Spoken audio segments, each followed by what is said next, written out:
మీ అందరికీ కూడా మన రక్షకుడు, విమోచకుడు యేసయ్య నామములో మరొకమారు హృదయపూర్వక వందనాలు తెలియజేస్తున్నాను.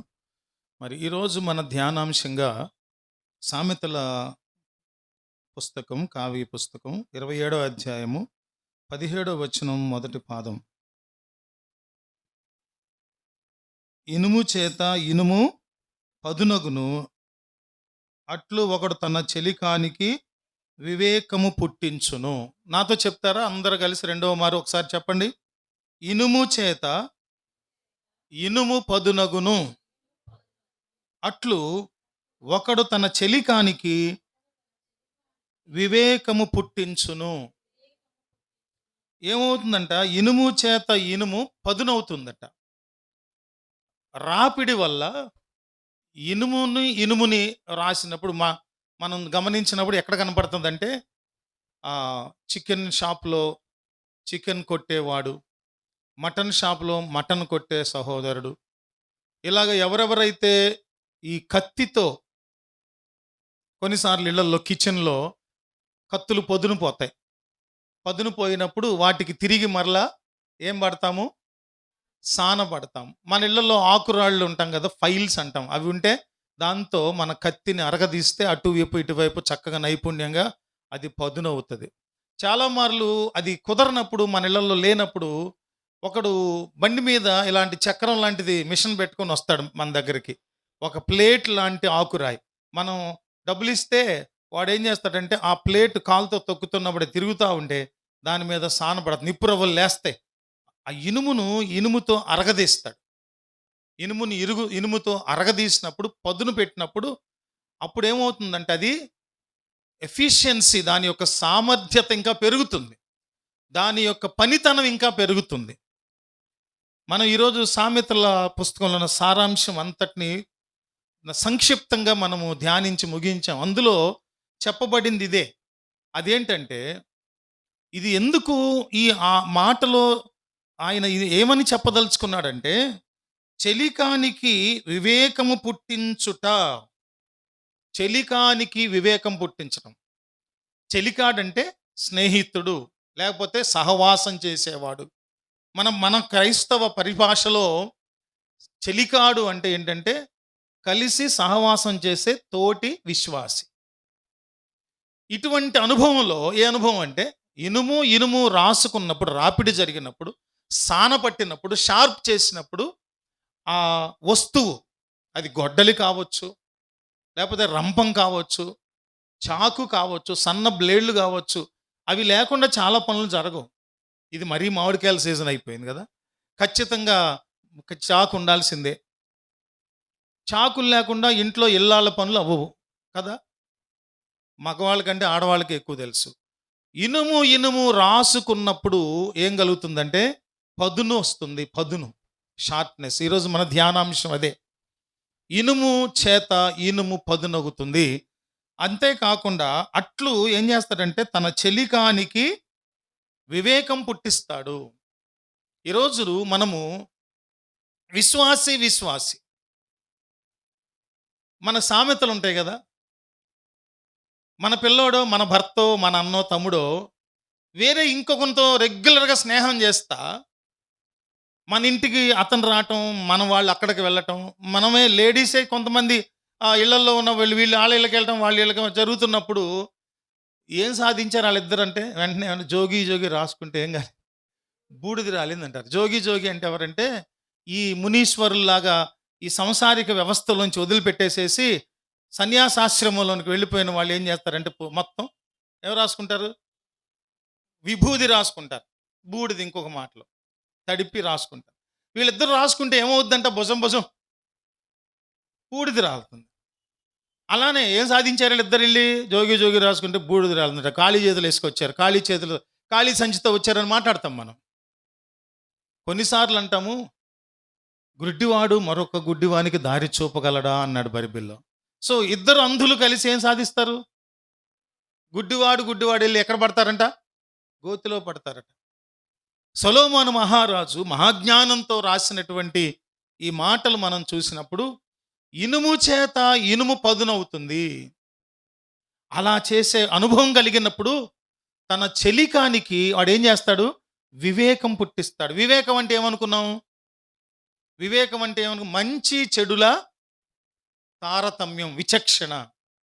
ఏది మంచి, ఏది చెడు, ఏది అసత్యము, ఏది సత్యము, ఏది నీతి, ఏది అవినీతి, ఏది లాభకరమైనది, ఏది నష్టమైనటువంటిది, ఏది ఆరోగ్యకరమైంది, ఏది అనారోగ్యకరమైంది, ఏది శాంతికరమైనది, ఏది తిరుగుబాటుతో ముడిపడి ఉంది. ఇవన్నీ కూడా వివేకం ద్వారానే తెలుస్తుంది మనకి. జ్ఞానం అంటే ఒక విషయం క్రొత్త దాన్ని తెలుసుకోవటం. వివేకం అంటే తెలుసుకున్నది మంచిదో చెడ్డదో గ్రహింపు కలిగి ఉండటం. ఈ ఇనుము చేత పదునవ్వటం అంటే ఒక సహోదరుడు మరొక సహోదరుని ద్వారా ఏమవ్వాలి? పదునుకు పెట్టబడాలి. షార్ప్ అవ్వాలి. ఆ షార్ప్ అవ్వటం అంటే అర్థం ఏంటంటే ఆత్మీయతలో ఎదగటం, ఫలించటం, అభివృద్ధి పొందటం. ఒకరికొకరు ఏం చేయాలి? కలిసి ప్రార్థన చేయటం, కలిసి సహవాసం చేయటం. కొందరి స్నేహాలు చాలా ఆదర్శంగా ఉంటాయి. రాసుకొని పూసుకొని తిరిగేటటువంటి కొన్ని స్నేహాలు చాలా ఆదర్శంగా ఉంటాయి. కొన్ని రాసుకొని పూసుకునే స్నేహాలు ఆస్తులు గుల్లైపోతాయి, ఒళ్ళు గుల్లైపోద్ది, ఇల్లు గుల్లైపోద్ది, మొత్తం లాసే. నేను ఈ రోజుకి కూడా నా భార్యకి కానీ నాకు రక్త సంబంధులందరికీ బహిరంగంగా చెప్తా. ఆ వ్యక్తి ఉన్నాడు కదా, ఆ వ్యక్తి ఎట్ ఎనీ కాస్ట్ ప్రతిరోజు ఉదయం ఫోన్ చేసి తిన్నావా, ఉన్నావా, ఎట్లున్నావు, ఎక్కడున్నావు, ఏంటి ఈరోజు పని, జాగ్రత్త అని చెప్పకుండా నేనైనా మర్చిపోతాను. కొన్ని స్నేహాల్లో నిజంగా ఒక ఇనుము చేత మరొక ఇనుము రాపిడి జరిగినప్పుడు ఏం కలుగుతుందంట? పదునెక్కుతున్నాయి, షార్పెన్ అవుతాయి. నీవు ఇంకొకరిని రాసుకోవటం ద్వారా, సహవాసం చేయటం ద్వారా, కలిసి వారి యొక్క గమనాగమనములను పరిశీలించడం ద్వారా, బైబిల్లో చెప్పాడు. నీకెందుకు వాళ్ళ సంగతి అని కాదు, నీకెందుకు వాళ్ళ సంగతి కాదు. క్రైస్తవ్యంలో పాపము నుంచి వేరై పరిశుద్ధులుగా గుంపుగా చేరిన సహవాసంలో ఒకరికొకరు ఏం కలిగి ఉండాలి? రాపిడి కలిగి ఉండాలి. అన్న అర్థం ఏంటంటే సహవాసం కలిగి ఉండాలి. ఎటువంటి సహవాసం అంటే అవినాభావ సహవాసం, అన్యోన్య సహవాసం. ప్రభుతో మనం కలిగిన సహవాసం ఎటువంటిదంటే, మన సహవాసం అయితే తండ్రితోనూ తన కుమారుడైన క్రీస్తుతోనూ, ఇంకొక మాట పరిశుద్ధాత్మునితోనూ, ఇంకా మించి కనిపించే తోటి విశ్వాసి సహోదరునితోనూ. ఇది ఈరోజు మనం ధ్యానించి నేర్చుకునే విషయం. అందుకనే మూలవాక్యంగా మనం చదువుకున్నది 27:17లో, ఇనుము చేత ఇనుము పదునగును అట్లు ఒకడు తన చెలికానికి వివేకం పుట్టిస్తాడు. అంటే ఒక్కసారే రక్షించబడిన కుటుంబాలు ఉన్నాయి. నాతో పాటు బాప్తిస్మం పొందిన వాళ్ళు కొంతమంది ఉన్నారు. ఆవిడతో పాటు, ఆయనతో పాటు, ఈయనతో పాటు బాప్తిస్మం పొందిన కొన్ని బ్యాచ్లు, 3 ఒకసారి, 4 ఒకసారి, 5 ఒకసారి, మీరందరూ ఒకసారి బాప్తిస్మం పొందిన, అంటే రక్షింపబడి బాప్తిస్మం పొందారు. మంచిది. అయితే 5, 6, 7, 10 మంది ఒక గ్రూపుగా రక్షింపబడి బాప్తిస్మం పొందారు. అనగా అర్థం ఏంటంటే ఒక భౌతిక చర్యని కాదు, పాపంలోంచి, లోకంలోంచి, శాపంలోంచి వేరై ప్రత్యేకంగా పరిశుద్ధులుగా బతకటం కొరకే తీర్మానించుకున్న వాళ్ళు. ఇలా తీర్మానించుకున్న వాళ్ళల్లో 10 ఏళ్ల తర్వాత, మీరు రక్షించబడి ఎన్ని సంవత్సరాలు అయింది? బాప్తిస్మం 3 ఏళ్ళ, 3 ఇయర్స్ అయింది. 3 ఇయర్స్లో మీ అందరి ఆత్మీయ స్థితి రకరకాలుగా ఉంది. ఒకే రకంగా ఉందా? ప్రార్థనలో అందరూ ఒకే రకంగా ఉన్నారా? వాక్యం చదవటంలో ఒకే రకంగా ఉన్నారా? పరిశుద్ధంగా, నీతిగా, యథార్థంగా దేవుని ముందు హృదయాన్ని పరిచి, ఇదిగో ప్రభా, దిస్ ఈజ్ మై లైఫ్ అని ట్రాన్స్పరెంట్గా ఉన్న వాళ్ళు ఎంతమంది ఉన్నారు? ఒక్కొక్కరి ఆత్మీయ స్థితి ఎదుగుదల, తగ్గుదల. ఏది కూడా స్థిరంగా లేదు చాలా మందిలో. నాలో కూడా, మాలో కూడా, తోటి సేవకులుగా ఉన్న వాళ్ళలో కూడా కోపాలు, అదుపులేని ఆవేశాలు ఉన్నాయి, అన్నీ ఉన్నాయి. నేను ఎందుకు ఈ మాట చెప్తున్నానంటే, ఒక్కసారి ఒక గ్రూపుగా, ఒక గుంపుగా రక్షింపబడిన అనుభవంలోనికి వచ్చిన వాళ్ళు ఒకరికొకరు కలిసి సహవాసం చేస్తున్నప్పుడు ఏం కలగాలి? అభివృద్ధి కలగాలి, ఆత్మీయ అభివృద్ధి కలగాలి. ఇంకేం కలగాలంటే పదునెక్కాలి. పదునెక్కటం అంటే షార్పెన్ అవ్వటం అంటే అర్థం ఏంటంటే, దైవికమైన ఆత్మీయ పరిజ్ఞానంలో ఏమవ్వాలి? మెట్టుపై మెట్టు, మెట్టుపై మెట్టు, ఇంకా మెట్టు, ఎత్తైన మెట్టు అనుభవంలోనికి వెళ్ళాలి. కానీ దిగి దిగి దిగి దిగి దిగి కిందకి వెళ్ళిపోయి ప్రాచీన స్వభావంలోనికి వెనక మళ్ళీపోయినంత దౌర్భాగ్యంలోనికి, దుర్భరమైన స్థితిలోనికి వెళ్ళిపోకూడదు. అందుకని మనం ఈరోజు నేర్చుకునే విషయం ద్వారా మనము పదును పెట్టబడాలి. ఇనుము చేత ఏమవుతుంది? షార్ప్ అవుతుంది, పదును పెట్టబడుతుంది. మనము ఒక విశ్వాసి మరొక విశ్వాసి కలిసి సహవాసం చేయటం ద్వారా మనము ఆత్మీయతలో వివేకములో ఏది మంచి, ఏది చెడు, ఏది పరిశుద్ధత, ఏది అపరిశుద్ధత చెప్పే ఇందాక ఆ విధమైన అవగాహనలో పరిపూర్ణతలోనికి ఎదగాలి.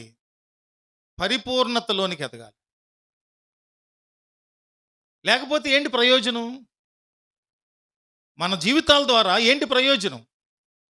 క్రైస్తవ భక్తి జీవితం ద్వారా నీకు, నీ కుటుంబానికి, నీ స్నేహితులకు, నీ రక్త సంబంధులకు, నీ సమాజానికి, నీ ఇరుగు పొరుగు వారికి ఏంటి ప్రయోజనం? అది పరిశుద్ధాత్మ దేవుడు ఈరోజు మన నుంచి కోరుకుంటున్నటువంటి విషయం. మరొక కీవర్డ్స్, మరొక మూల వాక్యం కూడా చూస్తే 13వ అధ్యాయం 20 వచనం, అందులోనే సామెతల పుస్తకంలోనే మరొక మూల వాక్యము 13వ అధ్యాయం 20 వచనం చూసినప్పుడు, జ్ఞానుల సహవాసము చేయువాడు జ్ఞానము గలవాడగును, మూర్ఖుల సహవాసము చేయువాడు చెడిపోయిన. ఇది వివరించాల్సింది ఏమైనా ఉంది ఇందులో? మర్మాలు ఏమైనా ఉన్నాయా? ధర్మాలు ఏమైనా ఉన్నాయా? ఏమీ లేవు. దీన్ని మనం విపరీతంగా వివరించనక్కర్లేని ఓపెన్గా ఉన్నటువంటి చక్కని వచనం. జ్ఞానుల సహవాసము చేయువాడు జ్ఞానం గలవాడు, దుష్టుల ఆలోచన చొప్పున నడువక, పాపుల మార్గమును నిలువక, అపహాసకులు కూర్చుండు చోటను కూర్చుండక, యెహోవా ధర్మశాస్త్రమునందు ఆనందించుచు దివారాత్రమును దానిని ధ్యానించువాడు ధన్యుడు. అందుకనే జ్ఞానులతో సహవాసం చేస్తే జ్ఞానం కలిగిన వాళ్ళు అవుతారు. స్నేహం మన విబిఎస్ థీమ్ అదే, రియల్ ఫ్రెండ్షిప్, నిజమైన స్నేహం ఏంటో తెలుసుకోవాలి మన పిల్లలు. అందుకనే జ్ఞానుల సహవాసం చేసేవాడు జ్ఞానం అవుతాడు, మూర్ఖుల సహవాసం చేసేవాడు మూర్ఖులు అయిపోతారు. మనం అంటాంగా, ఏంట్రో నువ్వు కూడా ఆడి మాట్లాడేటట్టు మాట్లాడుతున్నావు, 6 నెలలు సహవాసం చేస్తే వాడు వీడైపోతాడు, వీడు వాడైపోతాడు. వివాహ వ్యవస్థలో కూడా సీక్రెట్ అదేనండి, మర్మం. ఎక్కడ వాళ్ళను అబ్బాయిని తీసుకొస్తే కొన్ని నెలల పాటు ఏదో రకంగా ఉంటుంది, కానీ కొన్ని సంవత్సరాలకు వచ్చేసరికి ఏంటంటే వాళ్ళ మనస్తత్వాలు, వీళ్ళ మనస్తత్వాలు చాలా వరకు మింగిల్ అవుతాయి. అలా మింగిలేనివే దశాబ్దాలు కొనసాగుతాయి వివాహ వ్యవస్థలు. ఈ మింగిల్ కానటువంటి పరిస్థితుల్లో సర్దుబాటు జరగకుండా, అడ్జస్ట్మెంట్ జరగకుండా ఉన్నప్పుడు ఏమైపోతాయంటే చిన్నాభిన్నం అయిపోయి విచ్ఛిన్నం అయిపోతాయి కుటుంబాలు. ఈ రోజుల్లో అరేంజ్డ్ మ్యారేజ్ మంచిదా, లవ్ మ్యారేజ్ మంచిదంటే అవి సక్సెస్ అయినవి ఉన్నాయి, ఇవి సక్సెస్ అయినాయి. అవి ఫెయిల్ అయినవి ఉన్నాయి, ఇవి ఫెయిల్ అయినాయి. వివాహం కాదు ఇక్కడ, వ్యక్తుల సర్దుబాటు, వ్యక్తుల మనస్తత్వాలు, వీటి మీద కుటుంబం కట్టబడుతుంది. అందుకని ఏమంటే వీళ్ళిద్దరి సహవాసం ద్వారా ఏమవ్వాలంటే వారిద్దరి భావాలు, ఇష్టాలు, అభిప్రాయాలు, అభిరుచులన్నీ ఏమైపోవాలి? ఒక్కటైపోవాలి. మీకు తెలుసో లేదో, 2 ఇనుప ముక్కల్ని బాగా అరగదీసి చేయండి, అవి ఏమైపోతాయి? అతుక్కుపోతాయి. దాంట్లో మ్యాగ్నెటిక్ వేవ్స్ పుడతాయి. లేదు, ఒక మ్యాగ్నెట్ని తీసుకొచ్చి ఇంకొక ఇనుప దానికి మీరు చేస్తే, చిన్నప్పుడు మేము ఆడుకునేవాళ్ళం, ఇల్లు కడతాకి ఇసుక పోస్తే ట్రక్కులు మ్యాగ్నెట్ తెచ్చేవారు. పాత రేడియో పాడైపోతే ఆ రేడియో స్పీకర్ ఇనపదేగా, నేను వెళ్ళిపోయి గబాబా ఆ ఇసుకలో చెయ్యి పెట్టి లోపలికి ఎట్టెట్టెట్టు తిప్పి పైకి తీస్తే దాని చుట్టూ ఒక జుట్టులాగా, ఒక ముళ్ళ పంది జుట్టులాగా ఆ మ్యాగ్నెట్ చుట్టూ ఐరన్ వచ్చేది, ఇసుకలో ఉన్న ఐరన్ బయటకు వచ్చేది. ఐరనే కదా ఇసుక ఆకర్షిస్తుందా మ్యాగ్నెట్ని? ఇసుక మ్యాగ్నెట్ని ఆకర్షిస్తుందా? లేదు కదా, ఇనుమే కదా ఆకర్షిస్తుంది. అలా రబ్ చేసినప్పుడు, అంటే ఇనుము చేత ఇనుము, వ్యక్తి విశ్వాసి, భార్య భర్త, స్నేహం, ఇటువంటి సంబంధ బాంధవ్యాల్లో వివేకం ఉంటే వివేకం పుట్టించబడుతుంది అంటాడు సొలొమోను మహారాజు. ఈ మూలవాక్యాలు మనం చదువుకున్నాం. జ్ఞానులతో స్నేహం చేస్తే జ్ఞానవంతుడు అవుతావు, మూర్ఖులతో స్నేహం చేస్తే మూర్ఖుడు అవుతావు. మూర్ఖుడు అంటే ఎవరు తెలుసుగా? అబద్ధాన్ని నిజమని మాట్లాడతాడు. వాడు వాదిస్తాడు, గొడవ పడతాడు, కొడతాడు, తన్నులు తింటాడు. మూర్ఖుడు. అబద్ధాన్ని నిజంగా అని చెప్పేవాడు, నిజాల్ని అబద్ధం చేసి ప్రచారం చేసేవాడు మూర్ఖుడు. ఇంకొకటి ఏంటంటే, సావధాన చిత్తునుగా మనం చక్కగా మాట్లాడుతుంటే పద్ధతిగా మాట్లాడు, వరుసగా మాట్లాడు, క్రమంగా మాట్లాడు, అడ్డగోలుగా మాట్లాడతాడు. మనుషుల్లో కోపోద్రేకాలు, భావోద్రేకాలు రెచ్చిపోయి గొడవలు జరగటానికి వీలైనట్టు మాట్లాడతాడు మూర్ఖుడు. యోబు భక్తుని భార్యను, యోబు భక్తుని జీవితం అంతా చూసింది, పిల్లలను కంది, 10 మంది పిల్లలను కంది, అంతా చూసింది, సంపన్నతను అనుభవించింది. అంతా చూసిన ఆవిడ దేవుని యొక్క ఔన్నత్యం, గొప్పతనం, దేవుని సహవాసంలో ఉన్నటువంటి సంగతులు గ్రహించకుండా ఈయనేమో పరీక్షలో నిలబడి ఉంటే తాను కూడా పరీక్షలో సహకరించవలసింది పోయి, ఏంది నువ్వు దేవుని విడిచిపెట్టి చచ్చిపో అంది. వెంటనే ఆయన ఏమన్నా అన్న మాట ఏంటంటే, మూర్ఖురాలు మూర్ఖులు అలానే మాట్లాడతారు. నిండు సంసార జీవితం అంతా చేసి ప్రతిరోజు తెల్లవారుజామున వాళ్ళ పిల్లల విందుల్లో కూర్చున్నప్పుడు ఏమైనా తలంపుల్లో పాపం చేశారని దహన బలులు అర్పించేటటువంటి ఆ భర్తను చూసిన భార్య యోబమ్మ, యోబుని భార్య లేదని యోబమ్మ అంటున్నాం. పేరు ఉంది, పేరుంది, అవన్నీ హిస్టారికల్గా ఉన్నాయి, కానీ అవన్నీ ఇప్పుడు అప్రస్తుతం. అందుకని మూర్ఖత్వం అనేటటువంటిది ఏం చేస్తుందంటే ఏ విషయాన్ని సావధానంగా ఉండనివ్వదు. అందుకని ఎప్పుడైనా సరే చాలామంది మనస్తత్వాలు, మూర్ఖత్వాన్ని ఎక్కువ ఇష్టపడే మనస్తత్వాలు ఉంటాయి. అగ్రెసివ్నెస్ ఎక్కువ ఉన్నవాళ్ళు కొంతమంది కొంచెం నెమ్మదిగా, నింపాదిగా ఆలోచించలేరు ఒక విషయాన్ని. అలాగా తొందరగా అయిపోవాలి, వెళ్ళిపోవాలి, వచ్చేయాలి, దుకేయాలి. ఇవి కాదు, ఇవి ఉంటే కుదరదు. సావధానంగా ఉన్నప్పుడు ఏమవుద్దంటే మూర్ఖత్వం నుంచి మనం తప్పించుకోవచ్చు. చక్కగా పద్ధతిగా ఈ విషయం తర్వాత ఈ విషయం, ఈ విషయం తర్వాత ఈ విషయం. కూర ఉండరా, చికెన్ ఉండరా, మటన్ ఉండరా అని ఒక 1000 రూపాయలు పెట్టి తెస్తే నేను చేపల కూర వండినట్టు వండుతానని ఉల్లిపాయలు, పచ్చిమిరపకాయలు, అల్లం, వెల్లుల్లి మొత్తం చికెన్తో కలిపేసి ఒక్కసారి గిన్నెలో పడేసి వండేసే వాళ్ళు ఉంటారు. ఎట్లా ఉంటుంది అట్లా? మూర్ఖత్వం అనమాట అది. కొంతమందిది ఎంత మూర్ఖత్వం అంటే, ఒకే ఉదాహరణ చెప్పి నేను ముందుకెళ్తా. కొంతమంది ఎంత మూర్ఖత్వం అంటే, వీడు నల్లగా ఉన్నాడు, వీళ్ళ భార్యకు ఎర్రటి పిల్లడు పుట్టాడు. వాడు అంటాడు, వీడు నాకు పుట్ల. పుట్టుంటే వాడు కూడా ఎట్టుండేవాడు? ఏమండి, నల్లగా ఎర్రగా ఉన్న భార్యలు భర్తల జీవితాల్లో నల్లటి పిల్లలు, ఎర్రటి పిల్లలు పుట్టరా? చెప్పరేంటి, మాట్లాడరండి మీరు? పోలికలు కూడా వస్తాయి. తాతలాగే పుడతాడు ఒకడు, బామ్మలాగే పుడతాడు, నానమ్మలాగే పుడతాడు, సొంత తమ్ముళ్ళలాగే పుడతారు, మేనమామల పోలికల్లో పుడతారు. ఒకడు ఏం చేశాడు తెలుసా? వార్తల్లో వచ్చింది. గొడవ అయిపోయి కాళ్ళు పట్టుకొని ఆ బిడ్డను బండకేసి కొట్టి చంపేశాడు. ఎంత దారుణం అండి! మూర్ఖత్వానికి అది పరాకాష్ట. ఇప్పుడు కాదు, ఒక 15 ఏళ్ల క్రితం TV9లో చూశాను నేను ఆ వార్త. ఇప్పటికీ ఉన్నారండి అనుమానపు భర్తలు, అపార్థాలు, అపనిందలు, అవహేళనలు చేసేటటువంటి వారు. తొందరపడ మూర్ఖత్వం. అందుకని ఈ రోజున ఇనుమును అరగదీస్తే ఎలా పదునవుతుందో, విశ్వాసి భార్యాభర్త, స్నేహితులు, అన్నదమ్ములు, అక్క చెల్లెళ్ళు, అంతకు మించి దైవిక సహవాసంలో ఉన్నటువంటి సహవాసపు సహోదరులు, సహోదరీలు రాసుకోవటం అంటే అర్థం ఏంటంటే, కలిసిమెలిసి దేవునిలో ఎదిగేటప్పుడు, సహవాసం కలిగి ఉన్నప్పుడు ఏమేమి చేయాలి, ఎలా జరగాలి అనేవి 5 విషయాలు చెప్తాం మీకు. 5 పాయింట్స్. ఆ 5 విషయాలు జాగ్రత్తగా లేఖనాధారంగా మనం పరిశీలిద్దాం. మొదటిది ఏంటంటే, హెబ్రీ పత్రిక 10వ అధ్యాయము 24, 25 వచనాలు.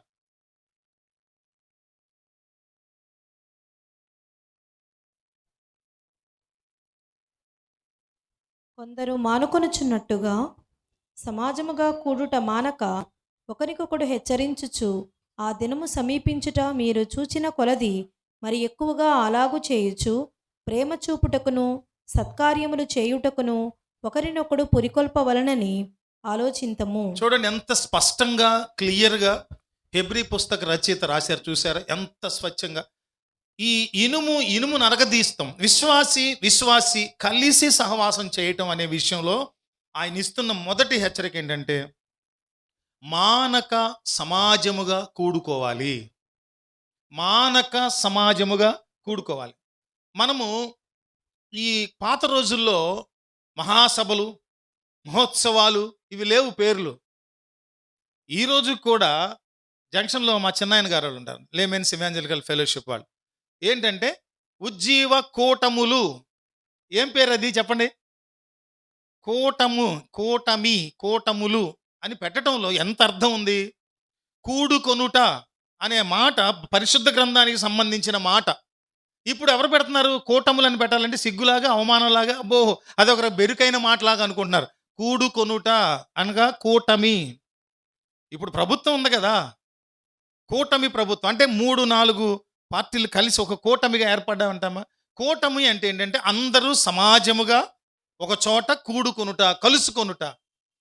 ఆ విషయంలో అంటున్న మాట ఏంటంటే ఈ రాపిడి లేదా సహవాస బలిమి, సహవాస కలిమి ఇద్దరు విశ్వాసుల మధ్య, భార్యాభర్తల మధ్య, స్నేహితుల మధ్య, దైవజనుడు విశ్వాసుల మధ్య, దైవజనులకు మధ్య ఉండవలసినటువంటి ఆధ్యాత్మిక సహవాసం వృద్ధి చెందటానికి, అక్కడ వివేచన పుట్టడానికి ఇక్కడ అంటున్న మాట ఏంటంటే మానక సమాజంగా కూడుకోవాలి. మర్చిపోకూడదు ఈ మాటను. కూటమిగా ఏర్పడాలి. ఎప్పుడు కలిసి ఉండాలి.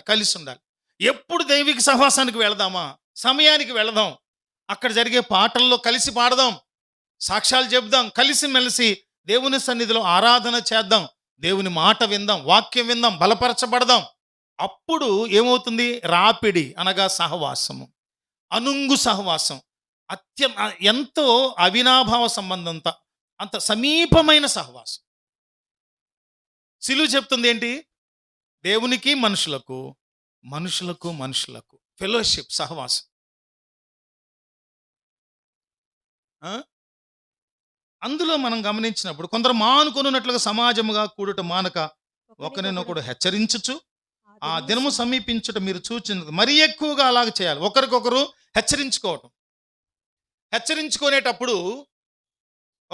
హెచ్చరించుకునేటప్పుడు చెప్పండి, ఎదురు బొదురుగా ఉంటారా? వీపు చూపిస్తారు సార్? ఒకరినొకరు హెచ్చరించుకునేటప్పుడు వీపు తిప్పి నువ్వు బాగున్నావా, నువ్వు బాగలేదా, ప్రార్థన చేస్తున్నావా, వాక్యం వింటున్నావా అని వెనక తిరిగి వీపులు చూపించుకొని మాట్లాడడం. అన్యోన్య సహవాసం, క్లోజ్ ఫెలోషిప్ అంటే అర్థం ఏంటంటే ఎదురు బొదురుగా ఉండాలి. చాలాసార్లు విశ్వాసులకు మధ్య, కుటుంబాలకు మధ్య, ఆ కుటుంబాల రక్త సంబంధాలు వారి మధ్య కోపాలు, ద్వేషాలు, ఈర్ష్యలు, పగలు, ప్రతీకారాలు, అలకలు, అబ్బో మామూలుగా ఉండవు. కానీ ఒకరికొకరు ఏం చేయమంటున్నారు? ఒకరికొకరు హెచ్చరించుకోవటం, ఎదురు బొదురుగా ఉండాలి. ఇంకొకటి ఏంటంటే ఈ వచనంలో, మిగిలిన వచనాల్లో కూడా మనం నేర్చుకోదగిన, ఇక్కడ మనం ధ్యానించే విషయం ఏంటంటే మనము ఎదటి వారు హెచ్చరిక చేస్తే హెచ్చరికను స్వీకరించే మనసు ఉండాలి. స్వీకరించే మనసు ఉండదు. నువ్వు నాకు చెప్పేది ఏంటి? I am most senior than you. నేను నీకంటే 20 ఏళ్ల ముందు బాప్తిస్మం పొందా, నువ్వు 3 ఏళ్ళే అయ్యింది, నీవేంటి నాకు చెప్పేది అని మనవరాల్ని అమ్మమ్మ అనొచ్చు, నన్ను అనొచ్చు.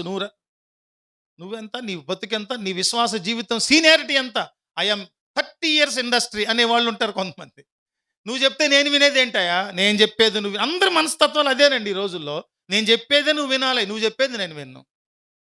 అందుకనే మాట్లాడటానికి ఏమో నోరు ఒకటే ఉంది, వినటానికి దేవుడు ఏం చేశారు? 2 చెవులు పెట్టారు. నాకు అనిపిస్తుంది దేవుడు ఇంకొక 4 చెవులు పెడితే బాగుండేదేమో. కాకపోతే చూడటానికి వికృతంగా ఉండేవాళ్ళం మనం. కానీ అలవాటు అయ్యేదిలే కాలక్రమంలో. 2 చెవులు చూసే అలవాటు రేపొద్దున 6 చెవులు చూసే అలవాటు అయ్యేదేమో. వినుటకు మీరు వేగిరపడండి, కానీ మాట్లాడటానికి ఆలోచించాలి. అందుకని సమాజంగా కూడుకోవటం మానొద్దు, ఒకరికొకరు హెచ్చరిక చేసుకోవటం మానొద్దు. ఆ దినం సమీపిస్తుందని మీకు సూచనలు కనపడతాయి అనుకోండి, ప్రభు యొక్క రాకడ మన ఎత్తబడే సమయం వస్తుంది అనుకుంటే, అప్పుడు ఏం చేయాలంటే మరీ ఎక్కువగా చేయాలి, ఎక్కువగా కూటమి కావాలి, కలుసుకోవాలి. అండ్ 21 రోజులు ఉపవాస ప్రార్థన అండి, కూటమి 21 రోజులు నియామక కూడికలు, నియామక కూటములు. మాకు సంబంధించినవి కాదండి అవి, ఎవరికో సంబంధించినవి. ఆ 4 కుటుంబాలే అన్నట్టు కాదు. ఆ దినం సమీపించిన కొలది ఎక్కువగా ప్రేమ చూపుటకును, సత్కార్యములు చేయుటకును ఒకరినొకడు పురికొల్పుకోండి. నువ్వు నన్ను ప్రేమించు అని చెప్పొద్దు.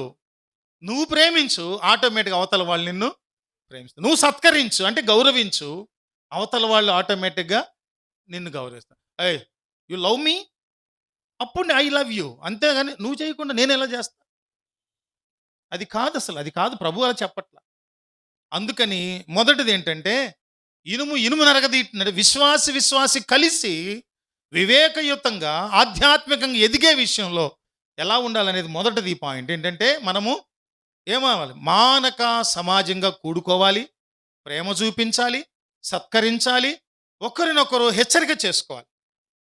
కీర్తనలతో సంగీతములతో, కీర్తనలతో సంగీతములతో క్రీస్తు పేరట స్తుతులు పాడి ఒకరినొకరు హెచ్చరించుచు, ఒకరినొకరు హెచ్చరించుచు.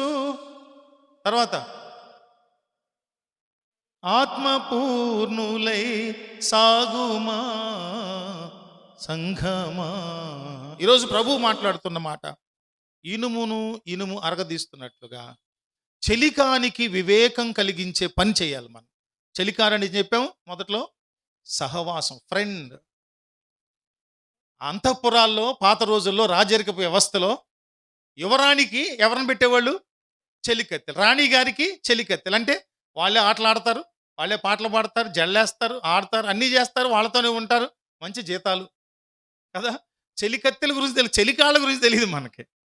పరమగీతాల్లో చెలికత్తెల గురించి, తోటి సంఘాలను గురించి రాశాడు. రెండవది చూద్దాము, గలతీ పత్రిక 6వ అధ్యాయము 1-4 వచనాలు. గలతీ పత్రిక 6వ అధ్యాయము. సహోదరులారా, ఒకడు ఏ తప్పిదములోనైనను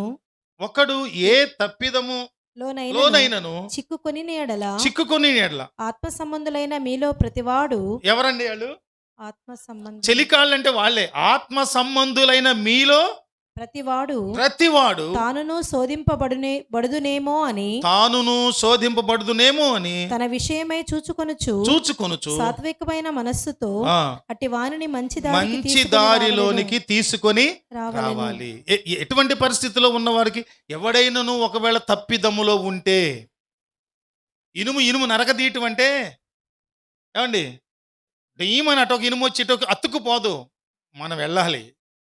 ఎవరు తప్పిదంలో ఉన్నాడో, ఎవరు ఇబ్బందిలో ఉన్నాడో, ఎవరు వేదనలో ఉన్నాడో, ఎవరు అపవాది ఉచ్చులో ఇరుక్కొని గిలగిలలాడిపోతా ఉన్నాడో, అప్పుల ఊబిలో పడిపోయి గిలగిలలాడిపోతా ఉన్నాడో, ఇంకా ఎన్ని సమస్యలతో కుటుంబాల్లో మనశ్శాంతి లేక, భార్యాభర్తల మధ్య సఖ్యత లేక ఎందరు నలిగిపోతున్నారు, వాళ్ళ దగ్గరికి వెళ్ళాలండి.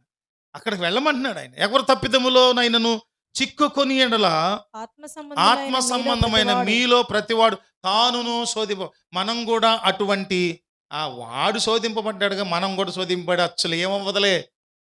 వాడు ఆ పాపంలో ఉన్నాడుగా, ఆ వ్యసనంలో ఉన్నాడుగా, నేను కూడా ఉండొచ్చులే అని పోల్చుకొని ఒకవేళ మీరు ఆత్మీయంగా దిగజారిపోతారేమో.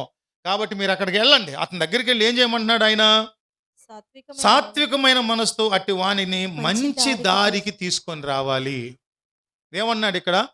సహోదరుల యొక్క భారాలను గుర్తించి, బాధ్యతలను గుర్తించి, ఇక్కట్లు ఇరుకులను గుర్తించి వారిని మంచి దారిలోకి తీసుకురావాలి. నీ ఒక్కడి వల్ల కాదు.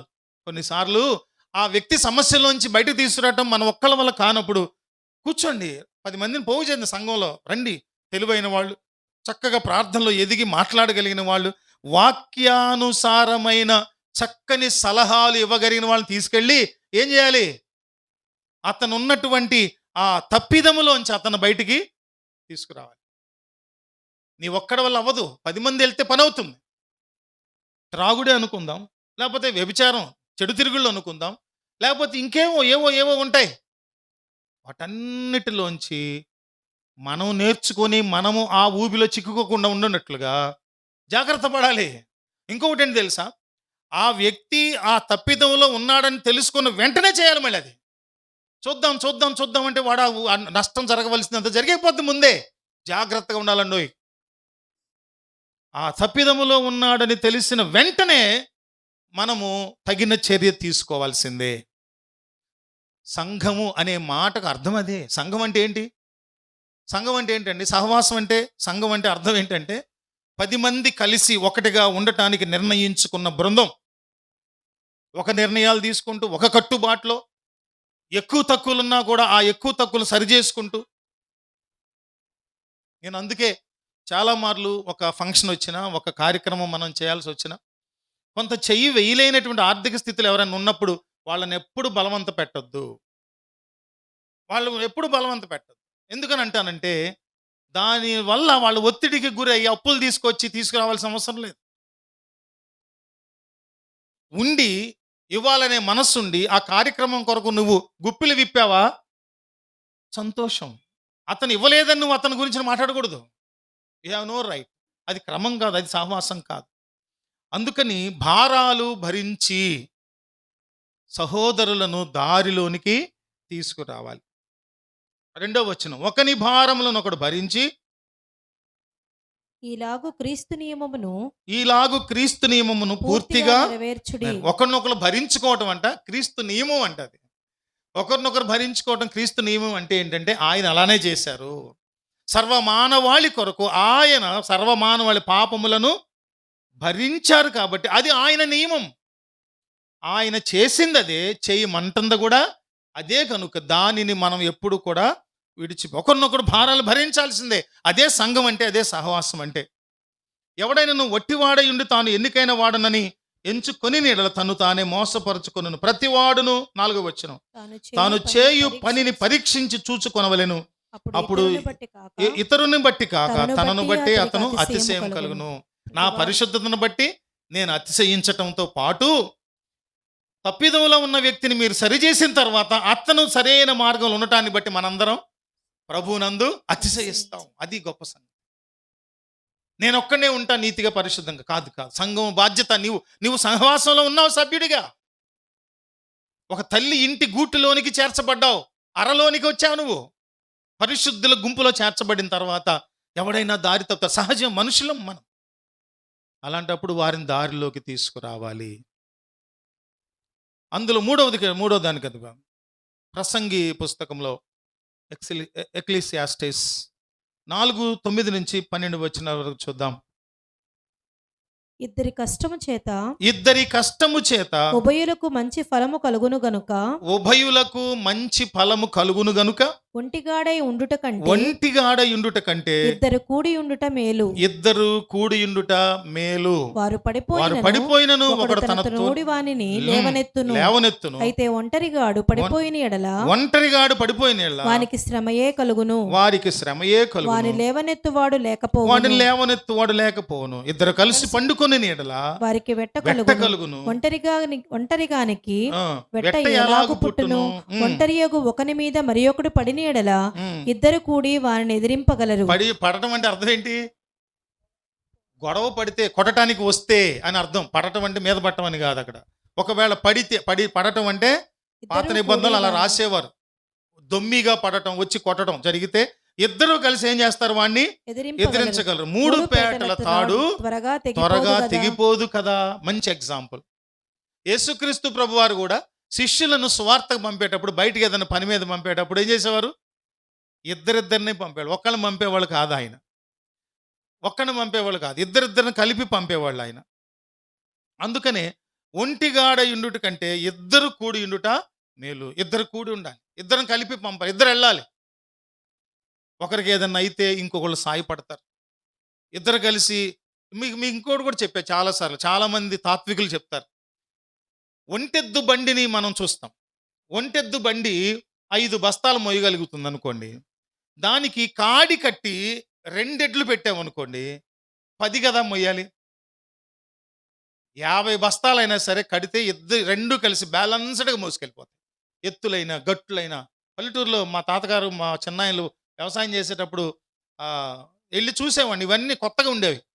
నేను కూడా ఎలగబెట్టాలండి కొంతకాలం వ్యవసాయం. లాస్ అయిపోయింది, ఏమవ్వాల, బెనిఫిట్ లేదు. ఎందుకని ఈ మాట చెప్తున్నానంటే, ఇద్దరు కలిసి చేస్తే, ఒక మనిషి చేస్తే ఇంతే చేయగలిగితే, ఇద్దరు కలిస్తే దానికి రెట్టింపు చేయగలరు. ఏమండి, సమాజంలో పురుషుడు పురుషుడుగానే ఉండిపో, స్త్రీ స్త్రీగానే ఉండిపో అనలేదు దేవుడు. నరుడు ఒంటరిగా ఉండుట ప్రభువు సృష్టి ఆరంభంలోనే చెప్పాడు ఆయన. రమ్యమైన సృష్టిని చేసిన ప్రభువు ఈ సృష్టినంతటిని ఏలటానికి నరుని సృష్టించినప్పుడు ఆయన మనసులో అనుకున్న మాట ఏంటంటే, నరుడు ఒంటరిగా ఉండుట మంచిది కాదు. ఎందుకు మంచిది కాదు చెప్తున్నాడుగా. ఆడు పడితే లేవలేడు, బలహీనుడైపోతాడు, ఎవడన్నా మీద పడితే కొడితే కుయ్యో మొర్ర అనుకుంటే ఏడ్చుకుంటూ వస్తాడు, కానీ ఏం చేయలేడు. ఇద్దరుంటే తన్ని వస్తారు. అంటే అర్థం ఏంటంటే, సమాధానం చెప్పగలరు, ఎదురు నిలబడగలరు. అందుకని దేవుడు నరుడు ఒంటరిగా ఉండడం మంచిది కాదని, వాడికి సాటి అయిన సహాయం కావాలని ఆయన పక్కటెముకలోంచి హవ్వ అనే ఒక స్త్రీని నిర్మించి ఆయన ఎదురుగా పెట్టాడు. ఎదురుగా పెడితే చూస్తే తనలానే ఉంది కానీ తాను కాదు, తనలానే ఉంది కానీ తాను కాదు. విచిత్రంగా ఉంది. నా ఎముకలలో ఒక ఎముక, నా మాంసములో మాంసము, ఇది నరుని నో నుంచి తీయబడి గనుక నారీ అనబడును అని పెళ్లి పాటలు రాస్తా అంటారు ఈ మధ్య. ఆదాం గారు పాట పాడారంట ఫస్ట్ టైం భార్య గురించి. నాకులాగే ఉంది కానీ నాకులా లేదు, భలే ఉంది విచిత్రంగా. స్త్రీ పెద్ద జుట్టు, ఈయనకేం పొట్టి జుట్టు. ఆ రోజుల్లో క్రాఫ్లకి ఇక్కడ ఫుల్ జుట్టు ఉండి ఉంటుంది. కాకపోతే మీసాలు ఆయన మొలిచాక ఈవిడికి మొలలా, విచిత్రం, అట్లా తేడా అన్నమాట. అందుకని గమనిస్తే ఒంటరితనం కాదు. అందుకనే ఈ రోజున వివాహ వ్యవస్థ అనేది ఒక పురుషుడు అట్లా బతకడం కుదరదు. వాడు అవసాన దశకు వచ్చిన తర్వాత దిక్కుముక్కులేని సావు అయిపోద్ది. స్త్రీ అయినా అంతే. స్త్రీ మరీ ఆగమైపోతుంది ఈ సమాజంలో. మూర్ఖత్వం, క్రూరత్వం పెరిగిపోయినటువంటి సమాజంలో స్త్రీ మరీ పాడైపోయే అవకాశం ఉంది. కాబట్టి దేవుడు ఏం చేశారు, జంట జంట, పక్షులను కూడా జంటలు జంటలు జంటలుగా. అందుకని ఇక్కడ అంటున్న మాట ఏంటంటే, మూడవది ఐక్యత కావాలి. ఏం కావాలి? ఇనుము ఇనుము రాసుకోవాలి. విశ్వాసి మధ్య ఏం కావాలి? ఐక్యత కావాలి, ఐక్యత కావాలి. ఇంకొకటి ఏంటంటే, ఒంటరిగా చేయొద్దు, బలంగా చేయాలి. ఈ మధ్య చెప్పాను నేను, ఒక తండ్రి చనిపోయే ముందు ముగ్గురు అన్నదమ్ముల మధ్య ఐక్యత ఉండాలని వాళ్ళ దగ్గరకు ఒక్కొక్క కట్టెపుల్ల తీసుకొచ్చి విరవమంటే టపటప ఇరిచేశారంట చచ్చిపోయే ముందు. వెంటనే ఒక ఒక మోపు కట్టి, దాన్ని ఒక 10 పుల్లలు కలిపి ఒక మోపు కట్టి ఇరవమంటే ముగ్గురు ఇరవలేకపోయారట. చెప్పాడట, ఐక్యంగా ఉండండి, మిమ్మల్ని ఎవడేం చేయలేడు. పాత రోజుల్లో సంతానమే ఆస్తి కింద ఉన్నప్పుడు 10 మందిని, 15 మందిని, 14 మందిని కనేవారు. మా నాన్నగారు వాళ్ళు 11 మంది, అంబేద్కర్ గారు 14 మంది, 15 మంది, 14 ఆయన అంట ఆయన. అవునా? ఎందుకని అంటాను, అదే ఆస్తి బలం. సహవాసంలో మనం ఉన్నప్పుడు మనందరి మధ్య ఏముండాలి? ఐక్యత ఉండాలి. ఇంకోటి ఏంటంటే, జంట జంట జంట జంటగా ఉండే బలం ఉండాలి. అందుకని ఏ కార్యక్రమం అని ఇద్దరిద్దరికి అప్పగించాలి. ఒకళ్ళు కాకపోతే ఒకళ్ళని, అరే బావ గుర్తుందా నీకు, ఇది చేయాలి మన ఇద్దరం కలిసి అని గుర్తు చేస్తారు. మూడవది ఐక్యంగా ఉండాలి, పోరాడాలి, అన్నిటి కోసం శ్రమ పడాలి. దాని అనుబంధంగానే మనం చూసుకుంటే ఫిలిప్పీ పత్రిక 2వ అధ్యాయము 2-3 వచనాలు చూస్తే ఐక్యత కనపడుతుంది. ఏంటంటే ఫిలిప్పీ పత్రిక 2వ అధ్యాయం 2-3 వచనాలు, మీరు ఏక మనస్కులగునట్లుగా ఏక ప్రేమ కలిగి ఏకభావము గలవారుగా ఉండి ఒక్కదాని యందే మనస్సు ఉంచుచు నా సంతోషమును సంపూర్ణము చేయుడి. ఫిలిప్పీ పత్రిక పౌలు భక్తుడు గారు రాస్తూ ఆయన అంటున్న మాట, మీరు ఐక్యమైన ప్రేమ కలిగి ఉండండి, ఏక మనస్కులుగా ఉండండి, ఏకభావము కలిగి ఉండండి. ఏకభావం, ఏక తాత్పర్యం, ఏక ప్రేమ. అవునా? తండ్రి ఒక్కడే, కుమారుడు ఒక్కడే, పరిశుద్ధాత్ముడు ఒక్కడే, బాప్తిస్మము ఒక్కటే. దేవుని యందు మనం చూపవలసిన ప్రేమ, ఐక్యత, ఏకభావము, ఏకతాత్పర్యము కలిగి ఉండండి. అదే నాకు సంతోషం. పౌలు భక్తుడు కోరుతున్న నా సంతోషాలు అవే, మీరు ఐక్యంగా ఉండటమే. ఎందుకు రాసి ఉండొచ్చు ఆ మాట? ఎందుకు రాసి ఉండొచ్చు? ఫిలిప్పీ సంఘంలో గ్రూపులు అయిపోయి కొట్టుకోవటం, ఐక్యత లేదు, ప్రేమ లేదు, తన్నుకోవటం, కొట్టుకోవటం, గ్రూప్ తగాదాలు, ముఠా తగాదాలు ఎక్కువైపోయాయి. ఇప్పుడు లేవా సంఘాల్లో? అండి, అవి దాటిపోయి వీళ్ళు అధిగమించేసి ఎలక్షన్లు పెట్టేస్తుండే. ఎలక్షన్లు పెట్టడమే కాదు, మామూలు ఎలక్షన్లు ఎలాగైతే మందు ఏరులై పారును, డబ్బులు కట్టలు పంచబడును, అకౌంట్లో డబ్బులు వచ్చును, అంతే చేస్తున్నారు. వాళ్ళని అడిగితే ఎందుకు ఎలక్షన్ పెడతారంటే వాళ్ళ సిద్ధాంతం వాళ్ళది, సమర్థించుకునే సిద్ధాంతం వాళ్ళు చెప్తారు. భలే వాళ్ళండి. నాయకత్వం కావాలి కదండి, నాయకత్వంకి ఎలక్షన్ కావాలి కదండి, లేకపోతే కొట్టుకుంటారు కదా. కొన్ని చోట్ల కొట్టుకొని రక్తపాతం అయింది విజయవాడలో. నాకు మంచి దోస్తు చెప్పు, దెబ్బలు తిన్న, ఏమైనా గొడవలు అయినాయి, కొట్టుకున్నారంట ఎలక్షన్ల కోసం. ఐక్యత కావాలి. గ్రూపులు కాదు, ఐక్యత కావాలి. తర్వాత నాలుగవది చూద్దాం. సామెతల పుస్తకంలోనే 27వ అధ్యాయంలో మనం చదువుకున్న 27వ అధ్యాయంలోనే 6-8 వచనాలు చూడండి. 6-8 వచనాలు. మేలు కోరి స్నేహితుడు గాయములు చేయును. పగవాడు లెక్కలేని ముద్దులు పెట్టును. కడుపు నిండిన వాడు తేనె పట్టునైనను త్రొక్కివేయును. ఆకలి గొనిన వానికి చేదు వస్తువైనను తీయగా ఉండును. తన ఇల్లు విడిచి తిరుగువాడు గూడు విడిచి తిరుగు పక్షితో సమానుడు. తైలమును అత్తరును చాలండి. ఈ గాలి బ్యాచ్ అన్నమాట. ఇది పక్షిలాగా తిరగటం అంటే అది దేనికి తిరుగుతారు? ఆ పక్షి ఎగరటానికి గాలి కావాలి. అది గాలికి తిరుగుతుంది. ఎక్కడికి పోతే ఎవడో తెలియదు. పక్షి ఎటు ఎగురుతుందని చెప్పగలరా? పావురాలు వదులుతారు. వదిలినప్పుడు అది ఎటు ఎగురుద్దో ఎటు తిరుగుద్దో ఎవడో తెలుసు? తెలియదు మనకి. అందుకని ఇక్కడ ఏమన్నాడంటే, ఎప్పుడైనా సరే ఒక వ్యక్తి మేలు కోరేవాడు ఏం చేస్తాడంటే ఒక దెబ్బేస్తాడు. ఈ రోజుల్లో స్కూల్ టీచర్లందరూ మా అంత గొప్పవాళ్ళు అవ్వాలని దెబ్బేసిన రోజులు గొప్పవాళ్ళు అయ్యారు. ప్రధానమంత్రులు కూడా అయ్యారు, రాష్ట్రపతులు అయ్యారు. మరి ఈ రోజున ఏ పత్తులు అవుతారో ఎవరు అవుతారో తెలియదు. కొడితే ఊరుకోట, తిడితే ఊరుకోవట్లా, దారుణమైన పరిస్థితులు వచ్చేసినాయి. మేలు కోరి స్నేహితుడు ఏం చేస్తాడు? గాయం చేస్తాడు. తల్లిదండ్రులు పిల్లల్ని కొడుతుంటప్పుడు మీరు దాన్ని ద్వేషంగా అనుకోబాకండి. మీ మేలు కోరి క్రమశిక్షణ కోసం కొట్టినప్పుడు అది ఆనంద తైలం అనుకోవాలి. స్నేహితుడుగా నన్ను కొడితే అది నాకు ఆనంద. మనం కూడా గమనించాల్సింది ఏంటంటే, స్నేహభావంతో అవతల వాని బాగు కోరి దండించాలి. డిసిప్లిన్ చేయటం అనేది పగతో చేయకూడదు. హలో వినండి, క్రమశిక్షణ చేయటం అనేది పగతో చేస్తే దెబ్బలు కొడతారు. మొన్న నేను ఒక చిన్న వీడియో చూశాను. గుడ్ ఫ్రైడే రోజు చూసారా? గుడ్ ఫ్రైడే రోజు ఒక 4 సైనికులు కొరడాలు పట్టుకొని ఫుల్గా ఒక దగ్గర 3,000 మంది ఉన్న సంఘంలో వాళ్ళు పగబెట్టుకున్నారు జీసస్ క్యారెక్టర్ మీద.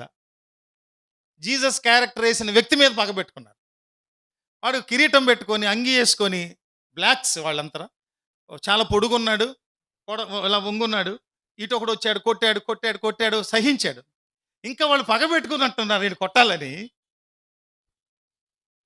బలంగా కొట్టేస్తున్నారు, నాన్ స్టాప్ కొట్టేస్తున్నారు. వీడికి ఒళ్ళు మండిపోయింది. ఆయన కిరీటం తీసి నేల మీద ఇసురు కొట్టి ఆ మీద తీసి పరుగులు పెట్టేస్తున్నాడు. ఇంక పగబట్టారు, నన్ను వ్యక్తిగతమైన పగబట్టారు. ఇప్పుడు క్యారెక్టర్ వేసుకున్నటువంటి స్థితి ఆసరాగా చేసుకొని ఏం చేస్తున్నారు? కొట్టడం మొదలు పెట్టారని పరిగెడతాను. వీళ్ళు వదలలా. వాడు జనాల మధ్యలోంచి ఇటు దూకి స్తంభాల చోటు నుంచి పరిగెడుతుంటే వాడు వెనకాల వదలకుండా పరిగెత్తి కొడుతున్నారు. అంటే వీడు క్యారెక్టర్ వేయకముందు అసలు ఏ క్యారెక్టర్తో ఉన్నాడు ఆలోచించారా? వాళ్ళు ఎదురు చూశారు కొట్టడానికంటే వీడు ఈ క్యారెక్టర్ వేయకముందు, జీసస్ క్యారెక్టర్ వేయకముందు ఆడొక యోధా ఇస్కరియోతు క్యారెక్టరో బరబ్బా క్యారెక్టరో అయి ఉండాలి. కాసుకొని కూర్చున్నారు, ఎప్పుడు దొరుకుతాడరా అని. ఇంకేం పిచ్చికొట్లు కొట్టేస్తున్నారు. ఇంకా కంట్రోల్ అవ్వట్లేదు. వీడికి చురుకు ఎక్కువైపోయి ఒక బూతు మాట్లాడి ఇంగ్లీష్ తిట్టి కిరీటం ఇసిరి కొట్టి పరిగెత్తారు. అందుకనే గమనించాల్సింది ఏంటంటే, ఎవరైనా సరే, మనమైనా సరే, ఎదటి వారికి డిసిప్లిన్ చేయాలనుకున్నప్పుడు మేలు కలిగి డిసిప్లిన్ చేయాలి. కానీ ద్వేషంతో, ఈర్ష్యతో, పగతో, కుతంత్రంతో, చెడు ఉద్దేశం వాడు నాశనం అయిపోవాలని మనం ఏం చేయకూడదు. ప్రభు అది కోరట్లేదు. అందుకనే మేలు కోరి స్నేహితుడు ఏం చేస్తాడు? గాయములు చేస్తాడు. కడుపు నిండిన వాడికేమో తేనె పట్టును తొక్కివేస్తాడంట. ఆకలితో నాడు చేదైనా తింటాడంట. అందుకని మనం ఎప్పుడైనా సరే ఏమండి, స్నేహపూర్వకంగా ఉన్నన్ని రోజులన్నీ కూడా ఆడు బూతులు తిట్టినా మీద పడినా హాయిగానే ఉంటుంది. కొంచెం ద్వేషం వచ్చిందంటే, కొంచెం పగ వచ్చిందంటే ఆడు మాట్లాడే ప్రతి మాట చెడ్డగానే అనిపిస్తుంది కదా మనుషులకి. అనిపించట్లేదు మీకు ఎవరికి? ప్రతి వాళ్ళు ఆ ఎక్స్పీరియన్స్ మీద నుంచి దాటి వచ్చిన వాళ్ళే కదా. 5వది, దీన్ని బలపరిచే వచనం కీర్తనల పుస్తకంలో 141వ సంకీర్తన 141వ సంకీర్తన 5-6 వచనాలు చూస్తే, నీతిమంతులు నన్ను కొట్టుట నాకు ఉపకారము, వారు నన్ను గద్దించుట నాకు తైలాభిషేకము. వారు నన్ను గద్దించుట నాకు తైలాభిషేకము. నేను అట్టి అభిషేకమును త్రోసివేయకుందునుగాక. నేను అట్టి అభిషేకమును త్రోసివేయకుందునుగాక. చెప్తారా? మనందరం చెప్దామా? మనందరం చెప్దాం. ఏంటది? నీతిమంతులు ఎందుకని చెప్పలేకపోతున్నారు? నీతిమంతులు నన్ను కొట్టుట నాకు ఉపకారము, నన్ను గద్దించుట నాకు తైలాభిషేకము. నేను అట్టి అభిషేకమును త్రోసివేయకుందునుగాక. అర్థమైందండి? మనందరిలో ఆ సాత్వికం, ఆ దీనత్వం, ఆ నెమ్మది కావాలి. ఊరికూరికే క్షణికోద్రేకంతో రెచ్చిపోయి మనం ఉండటానికి లేదు. లోకములో ఉన్న వ్యక్తులు అలా ప్రవర్తిస్తారు. మనమైతే ఎంతటి విషయానికైనా సహనం, ఓర్పు కలిగిన వారిగా, దీర్ఘశాంతం కలిగిన వారిగా, నన్ను నీతిమంతులు కొట్టడం నాకు మేలు అనే భావనతో మనం ఉండాలని ప్రభు పేట మనవి చేస్తూ చివరి వచనం చదువుకొని కొద్దిగా వివరించుకొని ప్రార్థన చేసుకొని ముగించుకుందాం. 5వది కొలసీ పత్రిక 3వ అధ్యాయం 16-17 వచనాలు. పౌలు భక్తుడు కొలసీ సంఘానికి రాసిన పత్రిక 3వ అధ్యాయము 16-17 వచనాలు. పాడుకున్నాగా రాజభవన్ గారు రాసిన పాట. సంగీతములతోను కీర్తనలతోను ఆత్మ సంబంధమైన పద్యములతోను ఒకనికి ఒకడు బోధించుచు బుద్ధి చెప్పుచు కృపాసహితముగా మీ హృదయములలో దేవుని గూర్చి గానము చేయుచు సమస్త విధములైన జ్ఞానముతో క్రీస్తు వాక్యము మీలో సమృద్ధిగా నివసింపనీయుడి. కొంతమంది యవనస్తులను చూస్తాను నేను, బాగా చదువుకొని సాఫ్ట్వేర్ జాబ్స్ చేస్తూ లక్షలు సంపాదించారు. రోజు నెలకు వచ్చేసి 3 లక్షలు 4 లక్షల జీతాలు ఉన్న హైలీ ఎడ్యుకేటెడ్, హై శాలరీస్ సంపాదించే వాళ్ళు నేను కొన్నిసార్లు చూస్తాను. సెలవులు వచ్చినాయంటే చాలండి, ఒకడు హార్మోనియం పట్టుకుంటాడు, ఒక డోలక్ పట్టుకుంటాడు, ఒక తబలా పట్టుకుంటాడు, ఒకడు గిటార్ పట్టుకుంటాడు, వెళ్ళిపోయి ఒక చోట గ్యాదర్ అయ్యి రూమ్లో వీడియో కెమెరా పెట్టేసుకొని చక్కగా భజన పాటలు భజన చేసుకుంటూ మంచి పీక్స్లో మంచి ఉజ్జీవంగా పాటలు పాడుకుంటూ గంతులు వేసుకుంటూ హ్యాపీగా ఉంటారు. ఎందుకు అలాగా? కీర్తనలతో సంగీతములతో క్రీస్తు పేరట స్తుతులు పాడాలి, ఒకరినొకరు హెచ్చరించుకోవాలి, పాటలతో పద్యాలతో మాటలతో వాక్యాలతో హెచ్చరిక చేసుకోవాలి. ఒక లోపం కనపడితే ఆ లోపం సరిచేయబట్టానికి నీ మాట కాదు, నీలో ఉన్న దేవుని వాక్యమనే మాట చెప్పినప్పుడు ఆ మాట కార్యం చేస్తుంది. నీ మాట కార్యం చేయదు, నా మాట కార్యం చేయదు, ఆ మాటలో శక్తి లేదు. కానీ వాక్యమును నువ్వు ఎత్తి చూపించాలి. ప్రభువు పట్టినప్పుడు సాతానుడు వచ్చి శోధిస్తున్నప్పుడు, ఇదిగో ఈ రాజ్యాలన్నీ నీవే, ఇక్కడి నుంచి దూకేయమంటాడు, రాళ్ళ రొట్టెలు చేసుకుని తినేయమంటాడు. అప్పుడు ప్రభు అంటాడు, మనుషుడు రొట్టె వల్ల మాత్రం కాదు, వాక్యాన్ని ఎత్తి చూపించి అపవాదిని తరిమారు ప్రభు. ఒకరినొకరు హెచ్చరిక చేసుకోవాలి, ప్రోత్సహించుకోవాలి. ఒకరినొకరు హెచ్చరిక పొందేటప్పుడు సణుక్కోకూడదు, గొనుక్కోకూడదు. మనకి ఇక్కడే మొదలైంది ఒక బ్యాడ్ హ్యాబిట్. దైవజనుడు ఆత్మపూర్ణునిగా సిద్ధపడి తీసుకొచ్చి విరిచి వడ్డిస్తున్నటువంటి వాక్యాన్ని నా కొరకు చెప్పబడుతుందనే స్వీకరించలేం మనం. అంత దౌర్బల్యంలోకి అలవాటు పడిపోయింది క్రైస్తవ విశ్వాస గుంపు. మనలో ఉన్న అపరాధాన్ని చూసి, లేకపోతే మనలో ఉన్నటువంటి ఆధ్యాత్మికంగా దిగజారిపోతున్న స్థితిని చూసి ఇంకొక సహోదరుడు నిన్ను హెచ్చరిక చేసినప్పుడు, అది కూడా తన సొంత మాటలు కాకుండా లేఖనాన్ని ఎత్తి చూపించి నిన్ను హెచ్చరిక చేస్తున్నప్పుడు నువ్వు లోబడటానికి ఇష్టపడు. లోబడాలి. తిరుగుబాటు స్వభావం ఉన్నంతసేపు ఒకరినొకరు చేసుకునే హెచ్చరికలను ఎవరు పట్టించుకోరు. ఆత్మ సంబంధమైన పద్యాలతోనూ పాటలతోనూ కీర్తనలతోనూ ప్రభువుని ఏం చేయాలి? ఘనపరచాలి. ఏమండో ఇలా స్తుతి చేసి ఒకరినొకరు ప్రార్థన చేసుకున్నప్పుడు ఏమవుతుంది తెలుసా?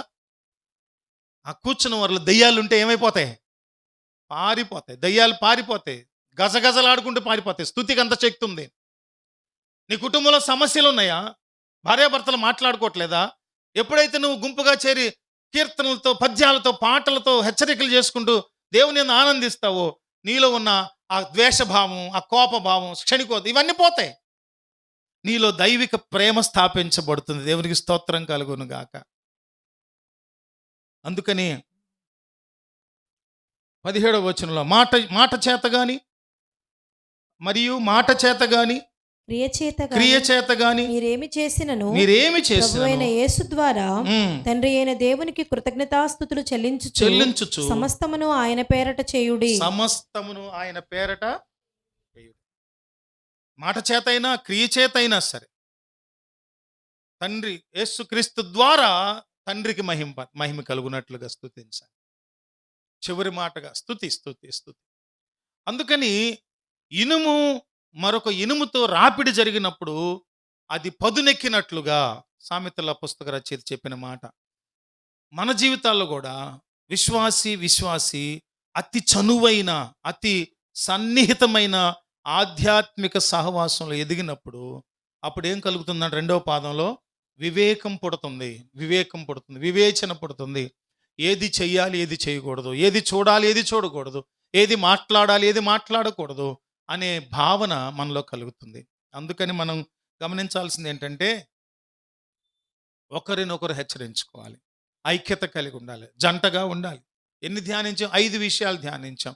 5 విషయాలు ఒకసారి చూసుకొని మనము లేచి నిలబడి ప్రార్థన చేద్దాం. ఒకటేంటంటే మానక సమాజంగా కూడుకున్నప్పుడు విశ్వాసి మధ్య ఆధ్యాత్మిక బంధము పెరుగుతుంది. రెండవది ఎదుటివారి లేదా సహోదరులలో ఉన్నటువంటి దోషములను అపరాధములను గ్రహించి వారందరినీ కూడా మంచి దారిలోనికి తీసుకురావాలి. మూడవది ఏంటంటే ఐక్యంగా పోరాడాలి, అన్నింటి కోసం శ్రమ పడాలి. ఆ తర్వాత 4వది చూస్తే మేలు కోరి కఠినంగా వ్యవహరించాలి, క్రమశిక్షణ చేయాలి, ద్వేషంతో కాదు. నువ్వు నాకైనా నేను నీకైనా క్రమశిక్షణ చేయటం, సరిదిద్దపడటం ఇవన్నీ కూడా మేలు కోరి చేయాలి తప్ప కీడుతో కాదు. చివరిది ఏంటంటే ఒకరినొకరు పాటల ద్వారా, బోధ ద్వారా, సాక్ష్యం ద్వారా, వాక్యం ద్వారా, కీర్తనల ద్వారా, క్రీస్తు వారి ద్వారా తండ్రిని మహింపరచాలి. దేవునికి స్తోత్రం కలుగును గాక. అందరం లేచి నిలబడదాం. ఒకరికొకరు సహవాసం కలిగి ఉండటానికి ఇష్టపడదాం. ఒకరి సహవాసం మరొకరు కలిగి ఉండటం అనేది తేలికైన విషయం కాదు. పౌలు భక్తుడు ఇష్టపడే విషయం కూటమిగా కూడాలి, మానక కూటమిగా కూడాలి.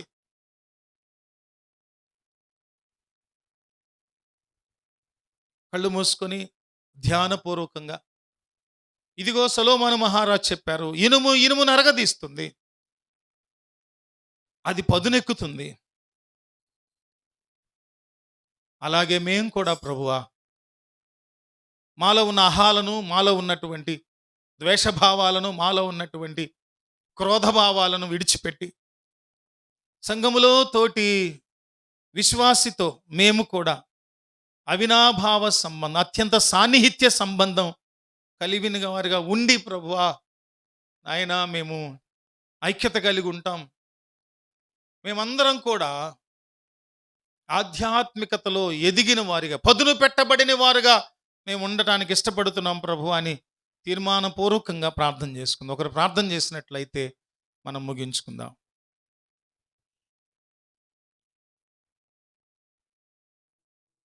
త్వరగా చేయాలి.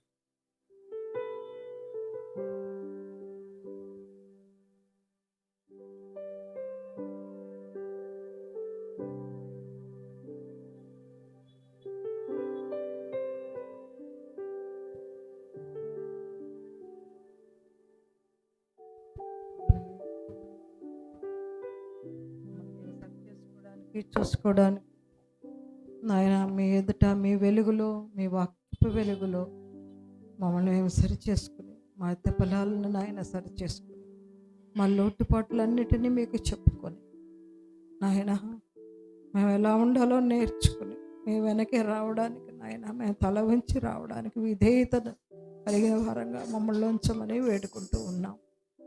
మా జీవితాల్లో ప్రతినిత్యము మీ మహిమార్థమై ఉండడానికి సహాయం చేయండి. మమ్మల్ని చూసిన వారు మిమ్మల్ని చూడగలగడానికి కృప అనుగ్రహించండి. ఈ 5 పాయింట్లు మా హృదయాల్లో భద్రపరుచుకుని ముందుకు సాగటానికి సహాయం చేయండి తండ్రి. క్రమపరచబడిన వారుగా క్రమముగా మేము జీవించడానికి సహాయం చేయండి. ఎందుకంటే తండ్రి అక్రమం చేయవారులారు నా యొద్ద నుండి తొలగిపోండి అని మీరు నెట్టివేస్తారు. ఆ అక్రమము, ఇండిసిప్లిన్ అనేది మా జీవితాల్లో రాకుండా చేయండి. క్రమము కలిగిన జీవితాలు మా జీవితానికి, మా బిడ్డలందరికీ దయచేయండి పదును పెట్టబడిన వారు నాయన. నిజమే తండ్రి, మా కుటుంబాలన్నీ కూడా నాయన, సంఘ బిడ్డల కుటుంబాలన్నీ కూడా పదును కలిగిన కుటుంబాలుగా, క్రమము కలిగిన కుటుంబాలు, మీకు ఇష్టమైన కుటుంబాలుగాను, ఒకరికొకరు మాట్లాడుచుండగా మీరు వంగు చూసు కుటుంబాలుగాను వినే కుటుంబాలు. ఇదిగో యెహోవా యందు భయభక్తులు కలిగిన వారు ఒకరితో ఒకరు మాట్లాడుచుండగా యెహోవా చెవియొగ్గి ఆలకించునని మీరు సెలవిచ్చారు. మీరు చెవియొగ్గి ఆలకించు మాటలు మా హృదయాల్లో రావడానికి సహాయం చేయండి. సంఘ బిడ్డల కుటుంబాలన్నీ కూడా నాయన, మీరు చెవియొగ్గి ఆలకించు కుటుంబాలుగా దీవించి వర్ధలు చేయమని వేడుకుంటున్నాం. మా చిన్ని చిన్ని అవిధేయతల వల్ల మీ యొక్క ఆశీర్వాదాలను పోగొట్టుకోకుండా సహాయం చేయండి. యవనస్తులను, వృద్ధులను, చిన్న బిడ్డలను అందరినీ మీ పాదాలకు అప్పగించుకుంటూ ఉన్నాం ప్రభా. ఎవ్వరూ కూడా మీకు దూరంగా జరగకుండా సహాయం చేయండి తండ్రి. ఏ బిడ్డ కూడా ప్రభా మీ రక్షణ వలయంలోంచి తప్పిపోకుండా సహాయం చేయండి ప్రభా. నాయన, ఈ భయంకర లోకంలో మాకు తెలిసి కొన్ని, తెలియక కొన్ని అపాయాలు, అలాగే తప్పిపోవడానికి కావలసిన సులువుగా చిక్కులు పెట్టు పాపాలు, మాటలు అన్నీ వస్తాయి ప్రభు. వాటన్నిటి నుండి బిడ్డలను విడిపించండి తండ్రి. మీ ప్రేమకు పాత్రలుగా చేయండి. మీరు బిడ్డలందరినీ మీ హక్కును చేర్చుకోనండి, మీ హృదయానికి హత్తుకొనండి ప్రభా. ప్రతి ఒక్క కుటుంబాన్ని మీ హృదయానికి హత్తుకొనండి. ప్రేమ కలిగిన సంఘముగా, కుటుంబముగా చేయమని వేడుకుంటూ ఉన్నాం. ఈ ప్రేమను ధారాళంగా ఇక్కడ కురిపిస్తున్నందుకు మీకు వందనాలు. మా పట్ల చేస్తున్న ప్రతి మేలుకై మీకు వందనాలు. జరగబోవు కార్యాలకై మీకు వందనాలు నాయన. రాబో దినంలో జరగబోవు VBSను, అలాగే నాయన సువార్త కూడికను కూడా మీ చేతుల్లో పెడుతున్నాం. మీ చిత్త ప్రకారమే జరిగించండి. క్రమముగాను, మర్యాదగాను ప్రభా మీ నామ మహిమార్థమై జరగడానికి సహాయం చేయండి. ఆయన అన్యులు ఎదుట మీ బిడ్డలైన వారు ఎవరు అవమానింపబడకుండా సహాయం చేయండి. ఆయన వారి వారి ఉద్యోగాల్లోనూ, వృత్తుల్లోనూ నాయన ప్రయాణాలు వెళ్తుండగా ప్రయాణాల్లో తోడుగా ఉండండి. బిడ్డలందరికీ క్షేమాన్ని ఇవ్వండి. అన్యుల మధ్యలో బిడ్డలు నివసిస్తుండగా నాయన నీ బిడ్డగా బిడ్డను పైకెత్తి చూపించమని వేడుకుంటున్నాం. సంఘ బిడ్డ ప్రతి ఒక్క బిడ్డ కూడా ప్రభా ఎత్తబడి నాయన మీ బిడ్డగా ఉండటానికి సహాయం చేయండి. ఎవరు కూడా తోకగా ఉండొద్దు తండ్రి. ప్రతి ఒక్క బిడ్డను మీరు తలగా చేయమని వేడుకుంటున్నాం. మా బిడ్డలందరికీ సమృద్ధైన ఆశీర్వాదాలు, మీ మాటతో ఉంచిన ఆశీర్వాదాలు మా హృదయాల్లో భద్రపరుచుకుని నాయన తిరిగి వెళ్ళడానికి, సంతోషంగా గృహాలకు చేరుకోవడానికి మీ కృప అనుగ్రహించమని కృపకల మీ హస్తాలకి బిడ్డలందరినీ అప్పగించుకుంటూ నజరేయుడైన యేసునామని మనవులన్నీ వేడుకుంటూ ఉన్నాము తండ్రి. ఆమేన్, ఆమేన్. ప్రభువారు శిష్యులకు నేర్పించిన ప్రార్థన మనం చేద్దాం. పరలోకమందున మా తండ్రి, నీ నామం పరిశుద్ధపరచబడును గాక, నీ రాజ్యము వచ్చును గాక, నీ చిత్తము పరలోకమందు నెరవేరుచున్నట్లు భూమి యందును నెరవేరును గాక. మా అనుదిన ఆహారము నేడు మాకు దయచేయండి. మాడల అపరాధములు చేసిన వారిని మేము క్షమించిన ప్రకారం మా అపరాధములను క్షమించండి. మమ్మ శోధనలోనికి తేక దుష్టు నుంచి తప్పించండి. రాజ్యము, శక్తి, మహిమ నిరంతరం నీవయున్నవి తండ్రి. ఆమేన్. సృష్టికర్త తండ్రి ప్రేమ, కుమారుడైన క్రీస్తు వారి కృప, మనందరి ఆదరణార్థమై వాగ్దానాత్మగా పంపబడిన పరిశుద్ధాత్మ దేవుని నిత్య అన్యోన్య సహవాసం కూడిన మనకును సకల పరిశుద్ధులకు సదాకాలం తోడైండి నడిపించి మహిమ, ఘనత, ప్రభావముల నిండుగా ఆరోపించుకొనుగాక. అందరికీ హృదయపూర్వక